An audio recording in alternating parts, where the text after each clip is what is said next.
सरगोदा थाना झालचकिया के इलाका हाजी कॉलोनी से 17 रोज़ कबल 2 बच्चे अगवा होने का मामला। हाजी कॉलोनी से मोहम्मद अली और आमना उमर को बच्चों के वालिद ने अगवा करवाया था तो कीर उरफान काशी जावेद ने गन पॉइंट पर उठाकर ले गए थे।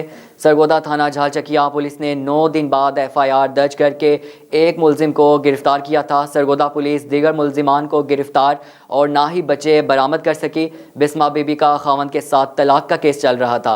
ज़राए 8-9 का अफराद ने घर में घुसकर गन पॉइंट पर कमसिन बच्चों को अगवा करके ले गए। खातून की बच्चों के लिए दुहाइयाँ। आला काम से मुलजिमान की गिरफ्तारी का मुतालबा। IG Punjab, RPO, DPO Sargodha बच्चे बरामद करवाएं, मजलूम माँ की दुहाई। मेरा नाम बिस्मा है, सानू थाना झालचकियां लगदा है और जेदी और 8-10 बंदे नाल आए सन। असला कोल सी उन्हां दे ते असले नाल सानू मारदे रहे ने। मेरी वालदा नू मारिया, मैनू मारिया, मेरी बहन नू मारिया, कपड़े शपड़े साडे फाड़े ने। मेरे बच्चे जबरदस्ती खो के मेरे कोल लैके गए ने। मेरे बेटे दा उम्र 1.5 साल दी है, दूध पींदा वे ते छोटी मेरी बेटी 2 साल दी है, 4 साल दी बेटी मेरी। ते ਉਹ ਲੈ ਕੇ ਗਨ ਪੁਆਇੰਟ ਤੇ ਬੱਟ ਛੱਟ ਵੀ ਸਾਨੂੰ ਮਾਰਦੇ ਰਹੇ ਨੇ। ਜੱਦੀ ਧੂਰ ਨੂੰ ਅੱਜ SHO ਜੇਲ੍ਹ ਭੇਜ ਦਿੱਤਾ ਹੈ ਔਰ ਮੇਰੇ ਬੱਚੇ ਹਾਲੇ ਤੱਕ ਬਰਾਮਦ ਨਹੀਂ ਹੋਏਗੇ।